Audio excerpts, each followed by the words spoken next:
Live from New Delhi, you're watching DD India News Hour, India's voice to the world. I'm Ramesh Ramachandran. Coming up in the next hour, India's External Affairs Minister co-chairs the 7th India-Nepal Joint Commission in Kathmandu, calls on the President and Prime Minister. India condoles loss of lives in twin bombings in Iran. Heavy casualties reported. Iran's first Vice President Mohammad Moghber vows revenge. President Raisi cancels his visit to Turkey. North Korea's leader Kim Jong-un says peaceful reunification with South Korea is impossible. Orders his military to occupy the south if required.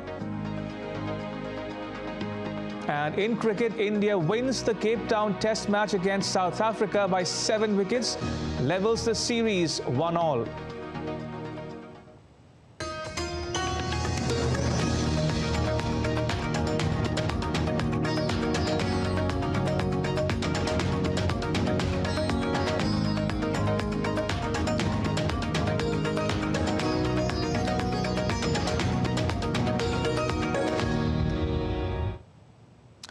India's External Affairs Minister Subramaniam Jaishankar called on President Ramchandra Paudel and Prime Minister Pushpakamal Dahal Prachand of Nepal in Kathmandu. He also co-chaired the 7th meeting of the Nepal-India Joint Commission. Minister Jaishankar is on a 2-day visit to the Himalayan Republic. It's his first overseas visit to a foreign country in the new year. India's External Minister Subramaniam Jaishankar co-chaired the 7th India-Nepal Joint Commission in Kathmandu along with his Nepalese counterpart NP Saud during his 2-day visit to Nepal. 2 agreements were signed on the occasion. One was on India committing to export 10,000 megawatts of electricity to Nepal over the next 10 years. The other agreement was related to promoting Indian investments in high-impact community development projects in Nepal. The agreements were signed by officials from both sides in the presence of Nepal's Minister for Energy, Water Resources and Irrigation, Shakti Bahadur Basnet.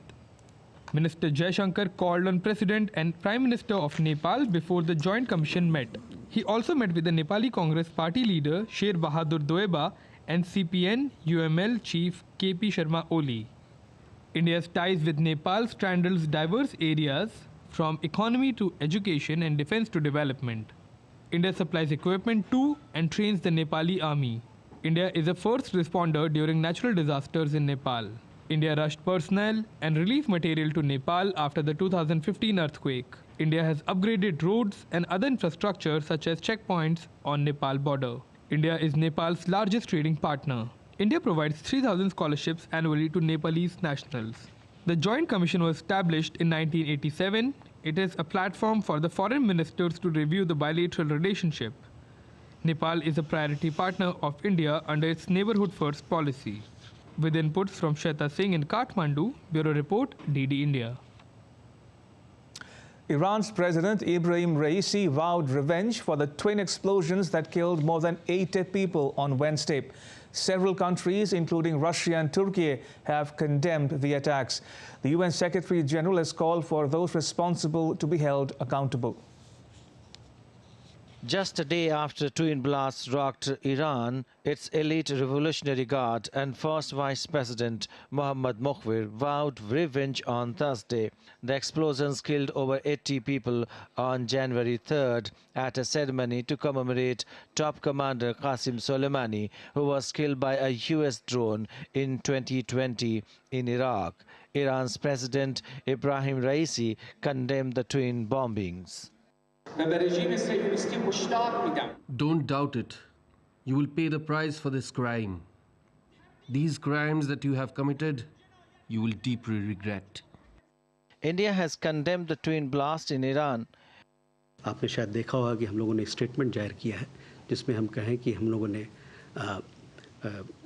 इसकी निंदा करते हैं कि इतनी बड़ी ये घटना हुई जिसमें काफ़ी लोग हताहत हुए हैं करमान शहर में, और इस ऐसे मौके पर, ऐसे दुखद मौके पर, ऐसे गंभीर मौके पर हम ईरान के लोगों के साथ और ईरान के सरकार के साथ खड़े हुए हैं.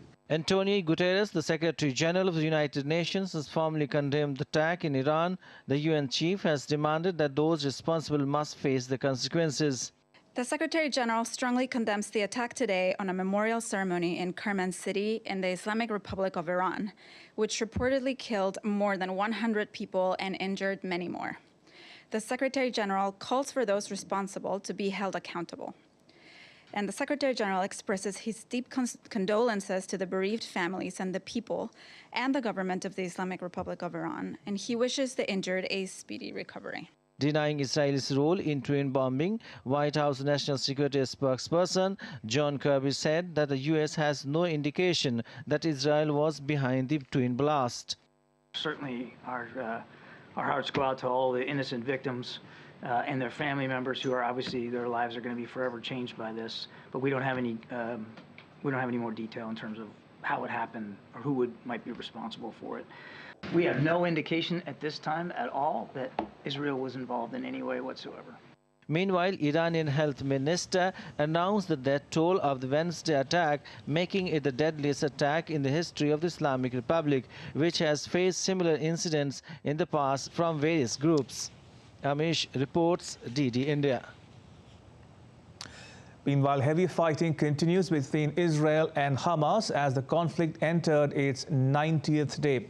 As tensions with Hezbollah simmered after the killing of Hamas's deputy leader Saleh al-Aruri in Lebanon, Israel's army chief visited a military base in the country's northern areas. Take a look at the next package.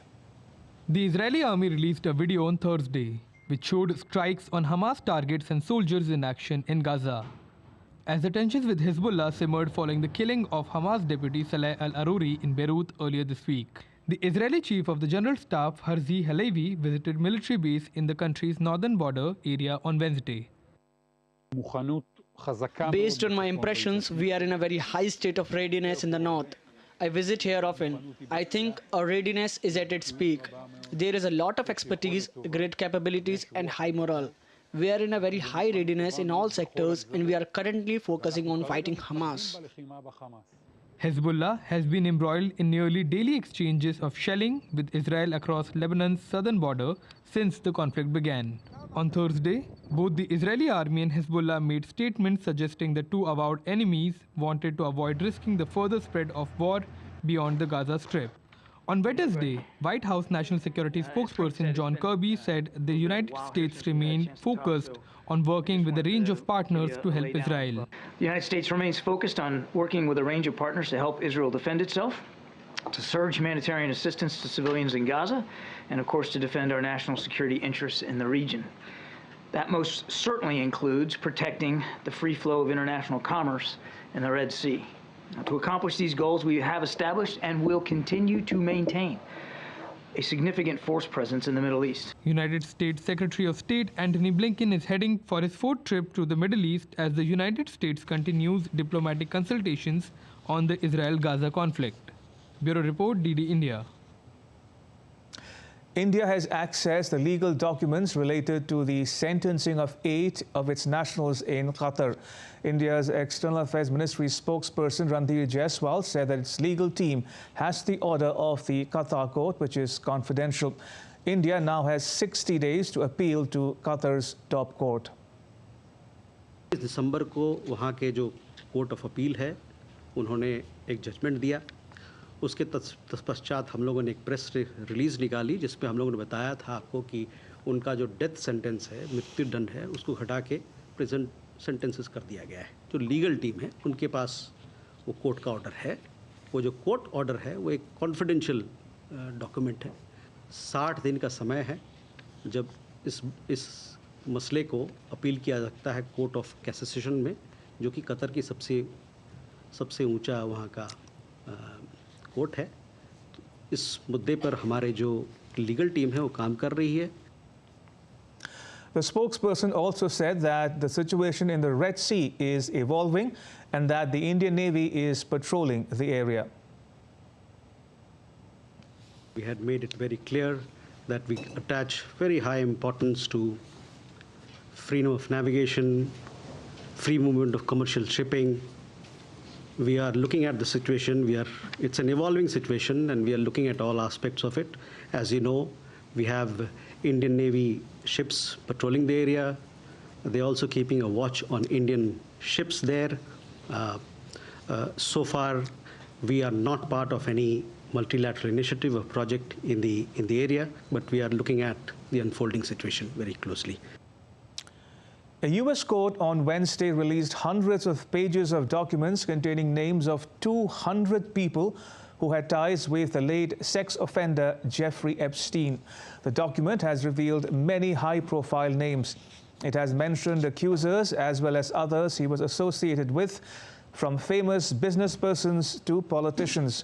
One of those listed is Britain's Prince Andrew, a brother of King Charles. And DD India's Stuart Smith has more. Take a listen.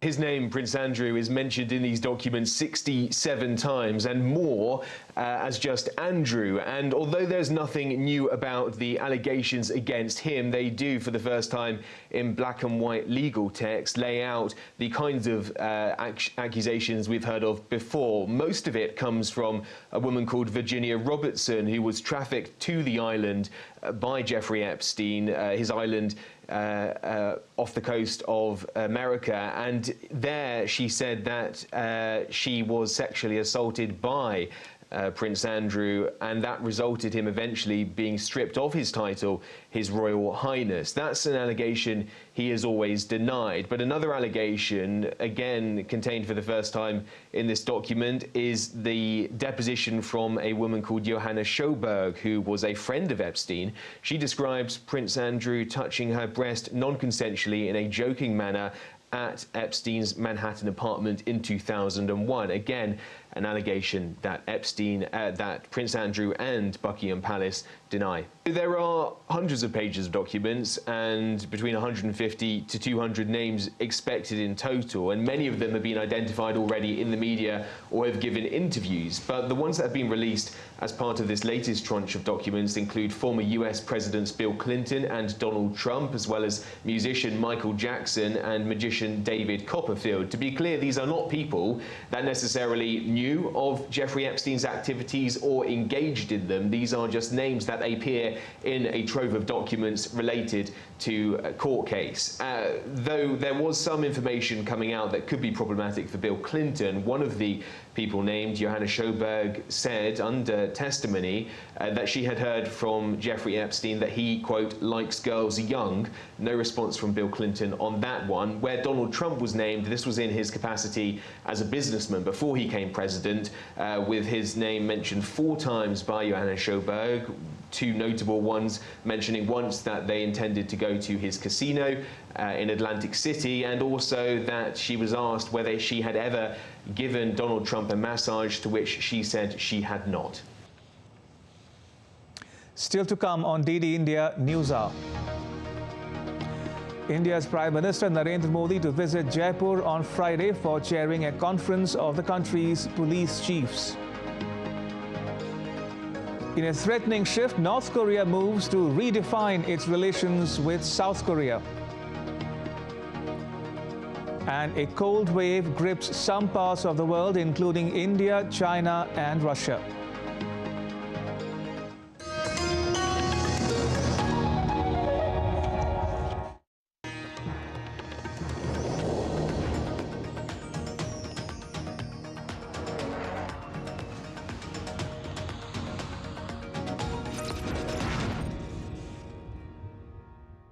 Do you know there's an investor protection fund for investors, IPF, but if your trade isn't executed on the exchange or if it's some guaranteed return scheme, then even IPF will not be able to help you. And what if your broker becomes a defaulter then? In that case, IPF can provide you with compensation. Where did you learn this? NSE's website.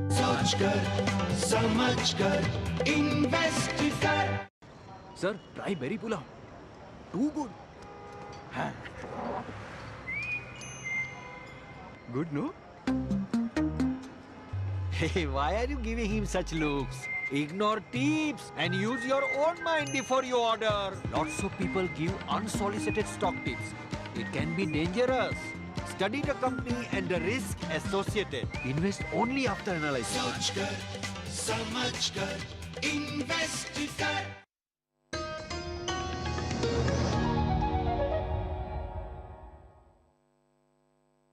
I'm Ramesh Ramachandran. Amid news of a global economic slowdown, India continues to be the fastest growing economy. After setting many big records in 2023, international agencies have described India as the brightest spot for 2024. They're also praising India's financial discipline.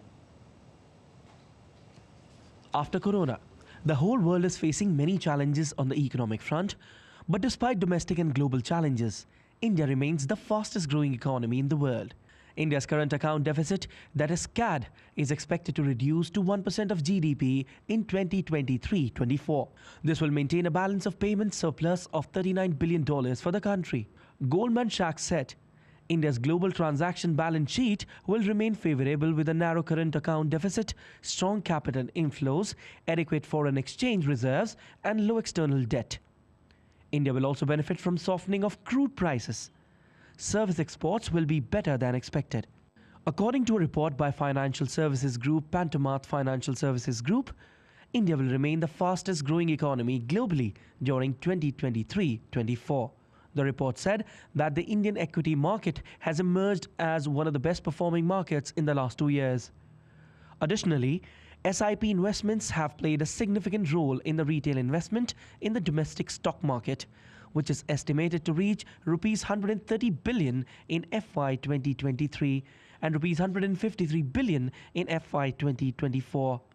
India will add $900 billion in market capitalization by 2023, which is equal to the entire market capitalization of countries like Brazil, Sweden, and the Netherlands.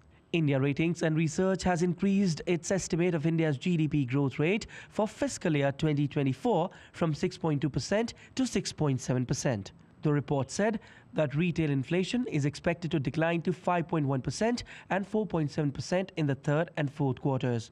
Besides, gross fixed capital formation is also estimated to increase by 9.5% in the financial year 2024. According to the report of another agency, Knight Frank India, a total of 3.29 lakh houses were sold in 8 major cities of country last year. This figure is 5% more than the 3.12 lakh houses sold in 2022.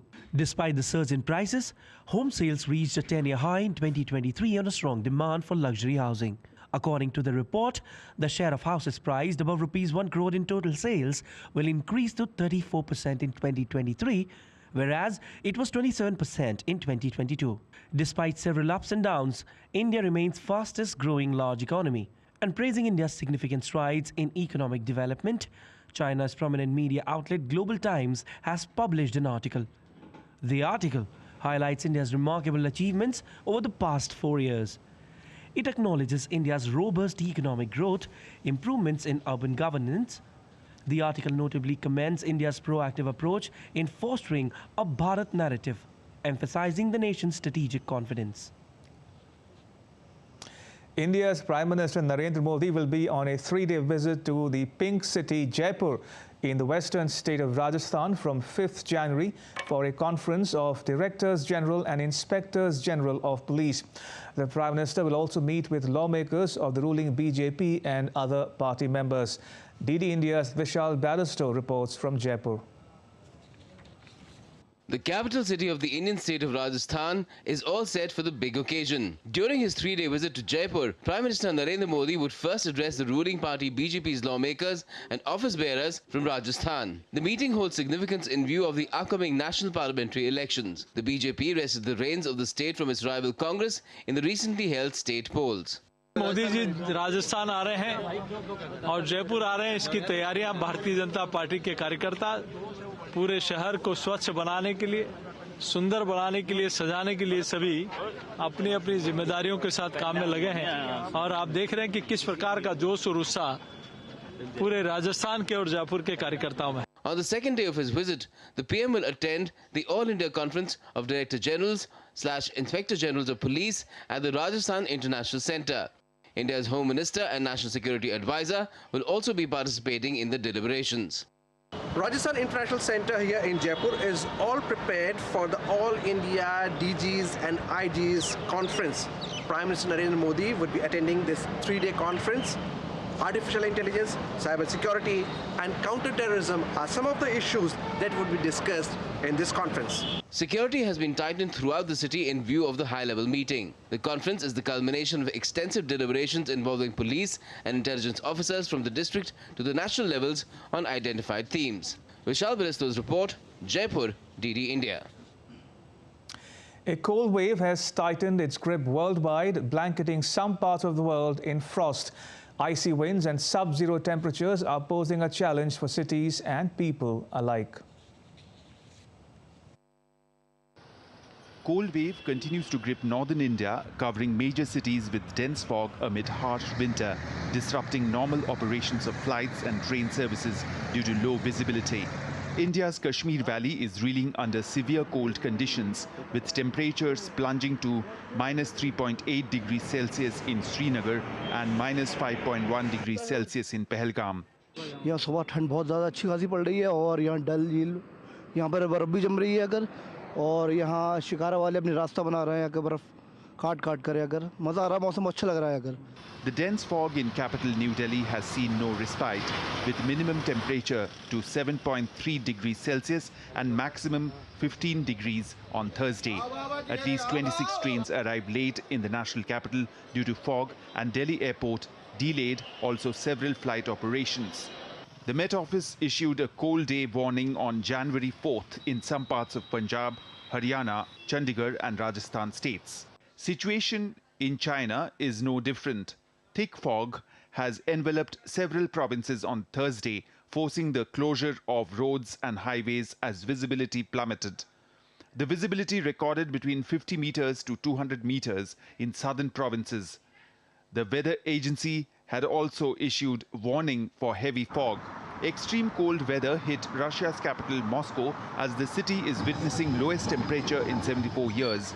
On Wednesday, the minimum temperature recorded at -29 degrees. According to weather experts, the temperature was 14 to 15 degrees Celsius lower than the average temperature in January. We got an alarm on the clock that the power went out, and we got that notification at 4:10. I went up to see how cold it was, and it was -38 degrees. So the only thing to do was to get up and fire the tile stove. In Europe's Nordic region, Sweden recorded the coldest night in 25 years with readings of -43 degrees Celsius, disrupting transportation and closure of schools in Scandinavian nations. Meanwhile, Storm Henk lashed large parts of the United Kingdom, bringing heavy rain and strong winds, causing power outages and flooding, leaving at least one dead. Similarly, northern Germany is also facing heavy rainfall, leaving many areas flooded. In northern Atlantic, a Canadian clipper storm is likely to dump a swath of snow across the Great Lakes and into northeastern America, plummeting the temperature to -3 degrees Celsius. Cities and communities face formidable challenges as winter's unyielding might takes hold across the northern hemisphere. Bureau Report, DD India. And shifting focus to the Indo-Pacific, where North Korea is shaking up its foreign policy by considering South Korea as an enemy state. Experts say it might lead North Korea justifying the use of nuclear weapons in a future conflict. North Korea's leader Kim Jong-un told party workers in a year-end address that peaceful reunification with the South is not possible. He ordered his military to be prepared to occupy South Korea in the event of a crisis. Syed Absarul Hassan gets you more. North Korea is once again at loggerheads with South Korea. This time, North Korea is shaking up its foreign policy to alter ties with South Korea. By implementing this policy and organizational changes, it will consider the South an enemy state. In a 2023 year-end party meeting, North Korean leader Kim Jong-un declared that the peaceful reunification was not possible. He announced a decisive policy change towards the enemy and instructed the military to ready itself to pacify and occupy the South if a crisis arises. There is an urgent need for us to establish a new stance on the inter-Korean relation and reunification policy. Now we need to admit the reality and clarify the relationship with South Korea. Experts believe that the efforts, which defy decades of policy, might result in North Korea's foreign ministry seizing control of ties with the South. This action could help legitimize the deployment of nuclear weapons against Seoul in the event of a future confrontation. Looking at the fact that North Korean Foreign Ministry absorbed and integrated all South Korea-related organizations, including the United Front Department, it seems as if North Korea is viewing inter-Korean relations as a sub-concept of North Korea-US relations. In that respect, South Korea cannot help but be concerned about the fate of the Korean Peninsula being left to North Korea and the United States. Since the end of the Korean War in 1950-53, which resulted in a stalemate, both nations have adopted policies that differentiate their treatment of each other from other countries. This approach has involved relying on special agencies and ministries for inter-Korean relations. However, if implemented, North Korea might regard the South Korea as a separate and hostile country. Syed Afsarul Hassan reporting for DD India. And now take a look at some more stories making news around the world. Italy's Prime Minister Giorgia Meloni said that during the country's one-year presidency of the Group of Seven, pivotal focal points will include fostering Africa development and addressing the potential hazards associated with artificial intelligence. Queen Margaret II of Denmark on Thursday took her royal carriage ride through the country's capital, Copenhagen, for the last time as monarch before handing over the throne to her son. The 83-year-old queen, who inherited the throne in 1953, will step down on 14th January, passing the reins to her son, Crown Prince Frederick, who will become King Frederick X. Researchers at the Georgia Institute of Technology at Atlanta in the U.S. state of Georgia have created the world's first functional semiconductor made from graphene, a single sheet of carbon atoms held together by the strongest bond known.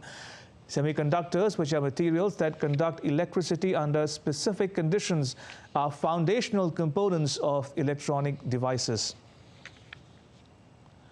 The Vatican on Thursday moved to calm Catholic bishops in some countries who have reacted negatively to last month's approval of blessings for same-sex couples. In a 5-page statement, the Vatican's doctrinal office says that the measures cannot be seen as heretical or blasphemous. And still to come on DD India News Hour. A former ambassador joins us for a discussion on India-Nepal relations. The Indian Navy gets a new vice chief. And India's space agency ISRO will launch its next generation satellite on the Elon Musk-owned SpaceX rocket.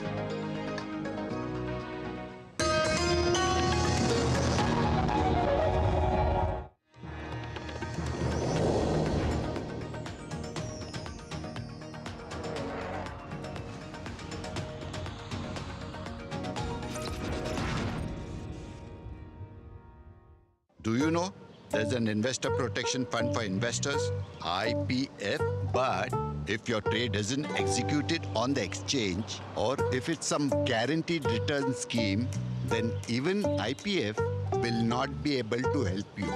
And what if your broker becomes a defaulter? Then? In that case, IPF can provide you with compensation. Where did you learn this? NSE's website.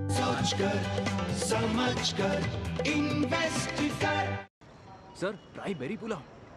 Too good. Good, no? Hey, why are you giving him such looks? Ignore tips and use your own mind before you order. Lots of people give unsolicited stock tips. It can be dangerous. Study the company and the risk associated. Invest only after analysis.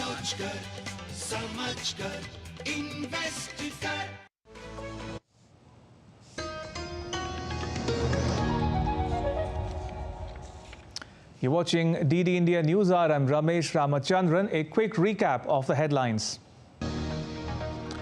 India's External Affairs Minister co-chairs the 7th India-Nepal Joint Commission in Kathmandu, calls on the country's President and Prime Minister. And India condoles loss of lives in twin bombings in Iran. Heavy casualties reported. Iran's first Vice President Mohammad Mokhber vows revenge. President Raisi cancels his visit to Turkey. And in cricket, India wins the Cape Town Test match against South Africa by 7 wickets, levels the series 1-1. All right, going back to the top story, India's External Affairs Minister calls on the President and Prime Minister of Nepal in Kathmandu, co-chairs a joint commission with his Nepalese counterpart. India and Nepal signed 2 pacts on the occasion. Mr. Manjeet Puri joins us to talk more about India-Nepal relations. Mr. Puri is a former Indian ambassador to Nepal. Ambassador Puri, welcome to DD India. Now, for the benefit of viewers who are not familiar with the intricacies of the issue at hand here, what is a joint commission and why is it important in India-Nepal relations? Thank you, Ramesh. Welcome. I think that's a very important question. A joint commission between 2 countries is usually a very high-level body at the ministerial level, which brings different departments of the governments of both the countries together so that a holistic set of views can be taken. In most cases, it is the absolute highest institutional arrangement. Of course, prime ministers visit, there are presidential visits, and so on. But usually, joint commissions are at the top of the sort of institutional, diplomatic, bilateral engagements. And between India and Nepal, this joint commission, which is co-chaired by the 2 foreign ministers, is the most important institutional arrangement for taking bilateral ties forward. Ambassador Puri, that Minister Jaishankar should choose to visit Nepal on his first overseas tour of 2024 is important in terms of 1, optics, and 2, signaling. But symbolism apart, are you satisfied with how his visit has panned out? So, Ramesh, I first of all would like to underline the fact that it is important that as the year begins, the foreign minister, the external affairs minister is visiting Nepal. Let me say, not just because I was India's ambassador to Nepal, but India's relations with Nepal are crucial, important, not only from the perspectives of India's security. After all, it's the country which covers about 1,400 kilometers of our border. On the other side is China. But because of the huge people-to-people links and the kind of economic ties which bind India and Nepal. And so, therefore, I'm glad that, all of this has begun well in this particular year.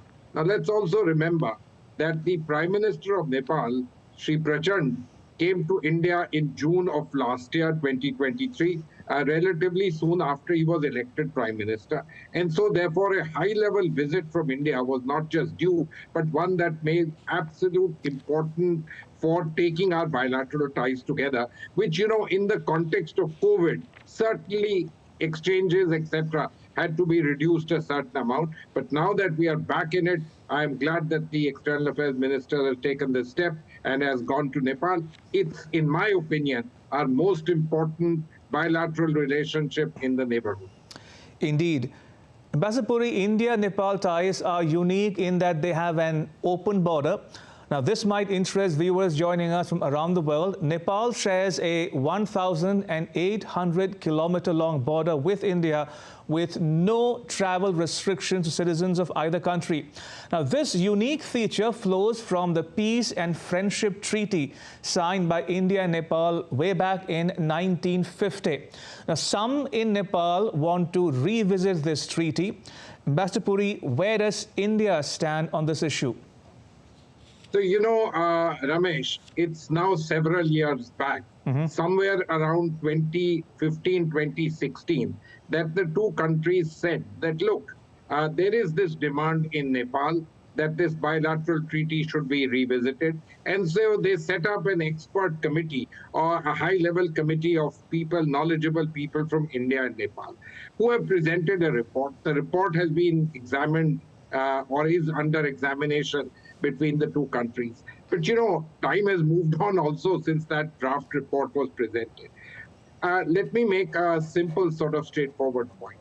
Both the countries took their own hits. India managed rather well, but Nepal took quite a hit as a result of COVID.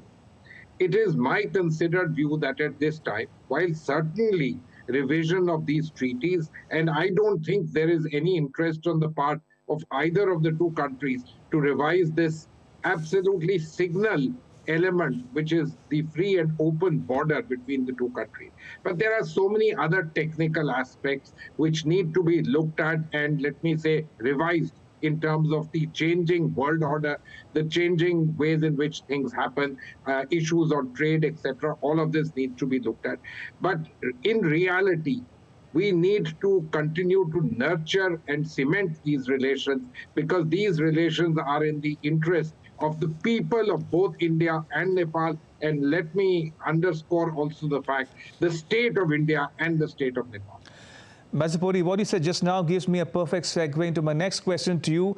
How would you characterize India's development assistance to Nepal, especially the couple of pacts signed today, this afternoon in Kathmandu, one, the export of 10,000 megawatts of electricity to Nepal over the next 10 years, and Indian investments in development projects, high-impact community development projects in Nepal? So, Ramesh, in time, if I start off at about 75 years back, India has by far been the largest partner of Nepal in terms of development cooperation. You remember the devastating earthquake of 2015, India, the first responder, and so on and so forth. Now, electric power generation, in particular hydropower generation, has been an identified area of Nepal's potential and its ability to lift its own economy from internal resources, not just remittances as a result of Nepalis working overseas. But for a very long time, much of this remained stuck in various ways, basically because of a variety of political issues between Nepal, their own understanding of what all of this meant. So I'm particularly glad that in the last year or two, we've both as countries moved forward, recognized that electric power is a way forward which brings both the economies together in a win-win situation. Let me make this point to you. For Nepal, there might be direct economic gains because this is one of the areas in which they have competitive advantage. For India, let's also understand that with the world trying to push movement away from fossil fuels, climate change, greener energy, hydropower is one of those particular issues, one of those particular ways forward. And so therefore, there is a kind of meeting of the two economies. And I'm glad that, we've looked at all of this in a rather ambitious sort of a manner, looking at largish amounts of electricity trading between the two countries. This will do the economies of both sides real, let me say, positivity. And talking about Minister Jaishankar's ongoing visit to Nepal, Ambassador Puri, he has called on the country's president, the Prime Minister, and has also made it a point to meet a cross-section of Nepal's political leaders, be it the Nepali Congress leader Sher Bahadur Deuba or CPN UML leader KP Sharma Oli. What did you make of those meetings that Minister Jaishankar had in Kathmandu? Well, this is in the keeping of things. And let me say this is not the first time. India is obviously, whether we like it or not, it looms large on the political firmament of Nepal. Now, the foreign minister, in any case, as part of a formal visit, is usually afforded the courtesy of meeting the head of state or head of government. And rightly, he has called and had discussed matters with the Prime Minister, Prachandji, and he has met the President of Nepal, Shri Paudel, correctly so. But India and Nepal and the relationship is such that people know each other, the political class knows each other, and this is a relationship which, of course, you deal with the governments of the day, but you certainly also deal with the entire spectrum of the political side.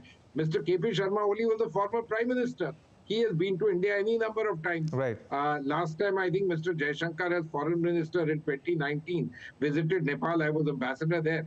Mr. KP Sharma Oli was the Prime Minister. So, you know, people know each other. And in my opinion, it is particularly important that you keep up these political level contacts with your neighborhood, Nepal in particular, where people know each other, the political leaders know each other, and you keep this relationship in a well-oiled sort of state. And finally, Ambassador Puri, has multi-party democracy taken root in Nepal? I ask you this because the country has seen some protests demanding the restoration of monarchy. Ramesh, you're very right. And for some people, certainly these are causes for worry. But you know, Nepal has a history of wanting democracy. This used to happen even when the royal family, the monarchy was in place. In fact, the Nepali Congress owes its genesis to actually wanting democracy in Nepal and the entire business of changeover. Now, Nepal has had a new constitution since 2015. These 2 rounds of elections have been held under that. I sincerely hope that democracy, you know, which is something we in India are very proud of, continues to remain there and becomes an important element. Now, I know what you're asking about, the questions regarding monarchy and the protests. These protests also, if you notice, in some senses, it is democracy which allows a certain amount of space for even such protests to happen. There are also other issues, the question of Hindu Rashtra, secularism, etc. But frankly, it's the Nepalese people, the Nepalese political leadership. They need to resolve these particular issues among themselves and take this forward. As the world's largest democracy, democracy always remains the important element that India stresses and stands for. Ambassador Puri, pleasure as always to talk to you. Thank you for joining us and sharing your thoughts and insights with our viewers at home and abroad. Thank you for your time. Appreciate it. Right, and moving on, Vice Admiral Dinesh Tripathi took over as the Vice Chief of the Indian Navy on Thursday. He paid homage to the brave hearts who made the supreme sacrifice in service of the nation by placing a floral wreath at the National War Memorial in New Delhi. He was accorded a ceremonial Guard of Honor. Vice Admiral Tripathi was earlier serving as the Chief of Western Naval Command.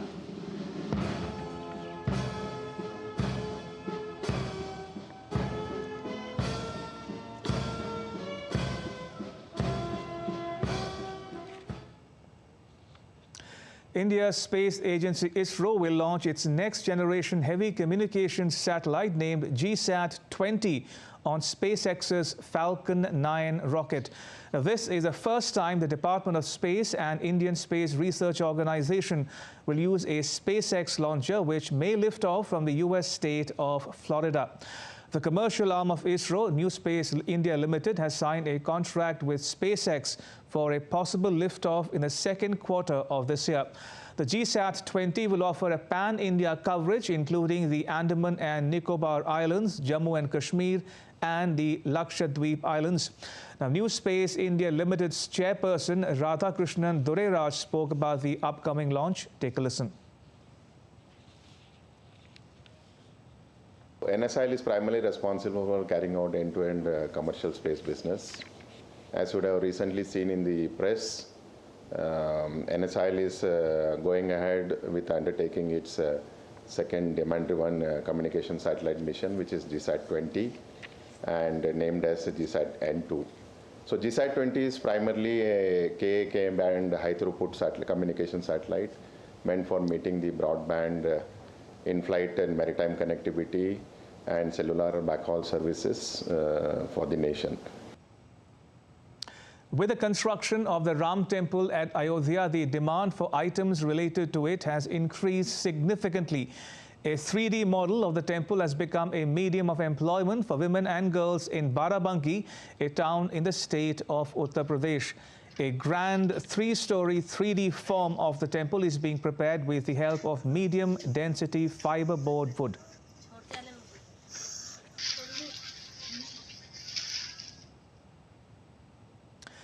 The consecration of Lord Sri Ram on 22nd January at Ayodhya in Uttar Pradesh will be conducted under the leadership of Kashi scholar Pandit Lakshmikant Mathura Nath Dikshit. Scholars from other parts of the country will also participate in the program. Kashi's scholar Ganeshwar Shastri Dravi, who determined the auspicious time for Bhumi Pujan and consecration of the Ram temple, will be present on the occasion. Lakshmikant Mathura Nath Dikshit, who played the role of the chief priest, said that the consecration ceremony will be held from the 18th to the 22nd of January. The Viksit Bharat Sankalp Yatra continues to connect people with the public welfare schemes in the Sonbhadra district of the northern Indian state of Uttar Pradesh. The beneficiaries of the scheme believe that the public welfare schemes have not only made their lives easier, but have also provided them the strength to join the mainstream of national development. And now take a look at some other stories making news in India. The Special Cell of Delhi Police on Thursday said that it has arrested the most wanted terrorist of the Hizbul Mujahideen. The police identified the alleged accused as Javed Mattu. The police said Mattu was wanted in multiple terrorism-related cases in Jammu and Kashmir. A local court at Jaunpur in the northern state of Uttar Pradesh on Wednesday sentenced a Bangladeshi and another man to death over their role in the 2005 Shramjeevi Express blast, in which 14 people were killed and 62 injured. The court also imposed a fine of 5 lakh rupees each on the convicts, who were operatives of the Harkatul Jihad al-Islami, a Pakistan-based extremist outfit.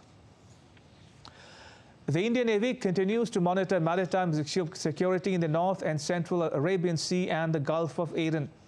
Indian naval ships and aircraft remain mission deployed for maintaining enhanced surveillance and undertaking maritime security operations. The Indian Navy remains committed to ensuring safety of merchant shipping and seafarers in the region. The Indian Cyber Crime Coordination Center, or I4C, has said that the highest number of reported cyber crimes in 2023 were related to work from home or part-time job scams, followed by illegal lending apps. And still to come on DD India News Hour. Bangladesh's main opposition party BNP plans protests across the country ahead of the 7th January election. 4th January is World Braille Day. A very special guest joins us in the studio to mark the occasion. And in cricket, India pulls off a sensational win in Cape Town, beats South Africa in 2 days to level the series 1-1.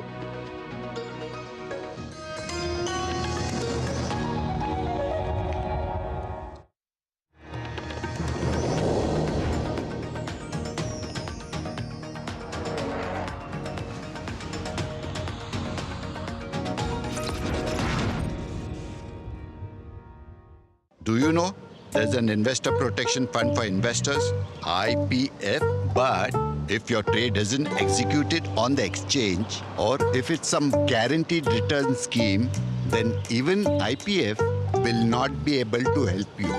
And what if your broker becomes a defaulter? Then? In that case, IPF can provide you with compensation. Where did you learn this? NSE's website.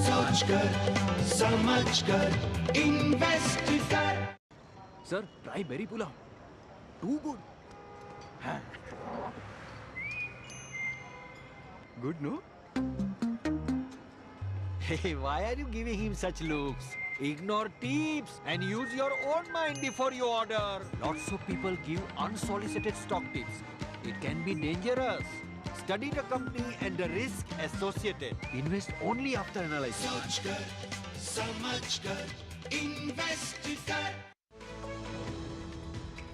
We just don't bring you the news as it unfolds. We get to the heart of the matter. We don't just present facts. We demystify complex social, political and economic events. We break stories that shape the world's present and future because you deserve the truth. I am Tanvi Taneja from New Delhi.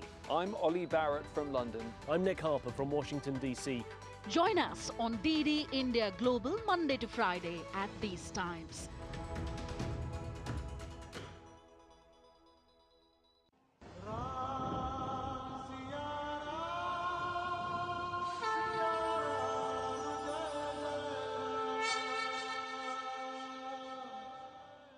We bring to you the legendary city of Ayodhya and tell you what makes Ayodhya everything that has got to do with the land of Lord Ram. यहाँ रग रग में हर जगह राम ही है। सनातन धर्म के लिए तो गौरव की बात है। कण कण में भी भगवान राम की सत्ता का एहसास हमें होता है यदि हम लोग ध्यान से उसका अवलोकन करें। आज भी होता है। This is 10th century old Hanumangadi temple. यहाँ हनुमान जी महाराज राजा के रूप में बैठे हैं। भारत की संस्कार, संस्कृति मठ से, मंदिर से, साधु से, संत से, ऋषि से, मुनि से, महात्मा से जुड़ा हुआ है। ये विष्णु का मस्तक है, तो यहाँ पे हर कण पावन है।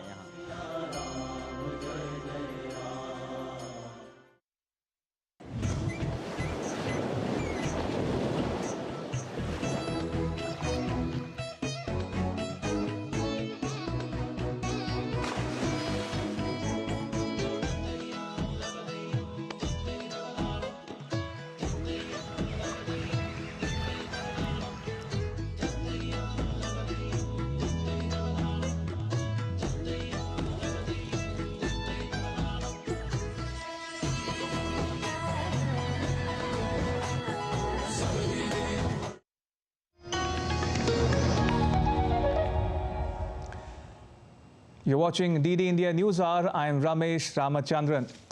The Bangladesh Nationalist Party will take out processions and conduct mass contact across Bangladesh on Friday to protest against the holding of the 12th parliamentary election on 7th January. The BNP has also called a countrywide strike from Saturday to Monday as part of its movement to boycott the election. BNP's Joint Secretary Ruhul Kabir Rizvi says that the fresh programs are designed to galvanize public support in favor of the party's call to boycott the parliamentary election. The BNP is a major opposition party in Bangladesh. The BNP and its allies are boycotting the election, alleging that a free and fair election is not possible under the current government. 1,970 candidates are vying for 300 seats, including 90 women and 79 candidates from religious and ethnic minorities. Now, 4th January is World Braille Day. A very special guest joins me in the studio to celebrate this occasion. Mr. Chandraveer Singh is a former National Secretary of the National Federation of the Blind. Mr. Singh will present the remainder of this broadcast to you. Mr. Singh, welcome to DD India, and the floor is yours. Thank you. The United Nations has designated 4th January as World Braille Day. Braille is essential in the context of education, freedom of expression and opinion, as well as social inclusion. This day also marks the birth anniversary of inventor of Braille, French educator Louis Braille. On the occasion of World Braille Day, trainees from Blind Relief Association paid tribute to Louis Braille, who invented Braille in 1821. The sound of applaud is what energize and fill enthusiasm in these young talented students with visual impairment. On the occasion of World Braille Day, trainees from Blind Relief Association paid tribute to Louis Braille, who invented Braille in 1821. We have a school for the blind, for blind boys, and it's from class 1 to class 12. But then we have this vocational training program which caters to visually challenged persons, irrespective of whether they have had their education or not. If they're school dropouts or they never went to the school. Children and adults with visual impairment and other disabilities are invaluable human assets. They deserve the right kind of recognition and opportunity in an inclusive environment.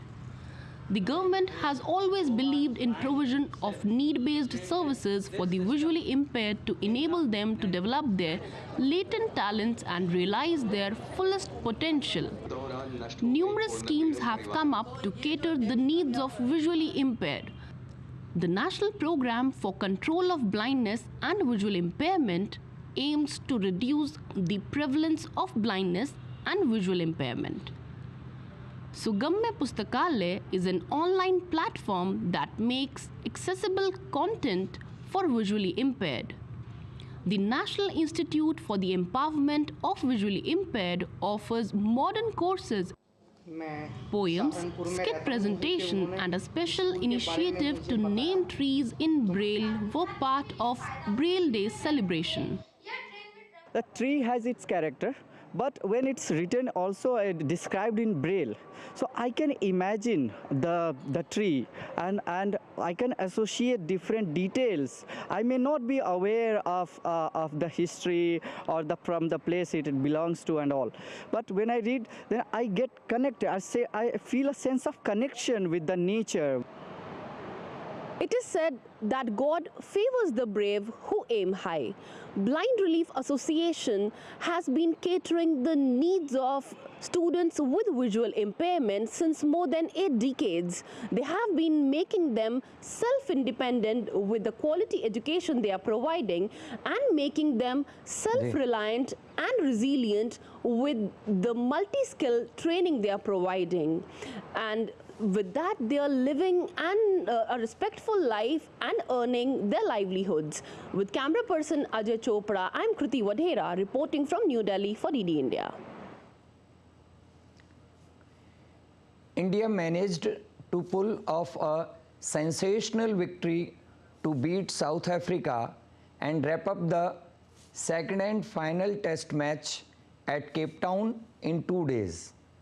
With this victory, India managed to break the jinx and registered its first win in Cape Town and also level the 2-match series 1-all. India overcame a first innings batting collapse to level the 2-match test series by beating South Africa by 7 wickets at the Newlands Cricket Ground in Cape Town. The match ended in just 5 sessions of play with a total of 107.1 overs bowled, making it the shortest completed test match. Seamer Mohammad Siraj took a career best of 6 wickets for 15 runs as India bundled out South Africa for 55 in their first innings.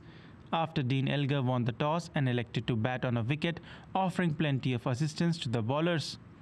In reply to Africa's first innings, India started on a positive note and also took a considerable lead of 98 runs before they lost 6 wickets one after another at the score of 153 for 4 to bundle out in the space of 11 balls without scoring a run, the first time that has happened in Test. The list of unwanted milestones did not stop there for the visitors as they had 6 batsmen dismissed for ducks, which equaled the previous record. As many as 23 wickets tumbled on a crazy first day.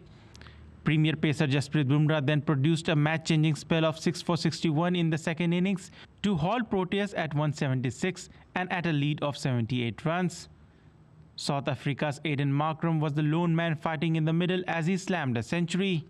Rohit Sharma and company then chased down the 79-run target with ease to register India's first ever win at Cape Town, which also marked Dean Elgar's farewell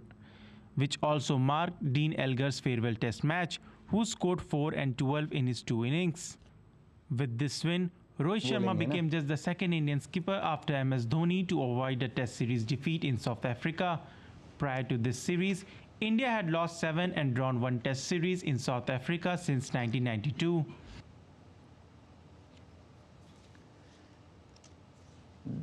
That's all we have. Back to you, please. Thank you so much, Mr. Singh. Much appreciated. Warm greetings again on World Braille Day. And with that, it's a wrap on this edition of DD India News Hour. Let us know your thoughts on the news of the day. You can connect with us on Facebook, X, and Instagram. You can also check out our website, ddindia.co.in. We will be back with more news as it breaks here on DD India. I'm Ramesh Ramachandran. From all of us here in New Delhi, thanks for watching DD India News Hour. Thank you, Mr. Singh. Appreciate it.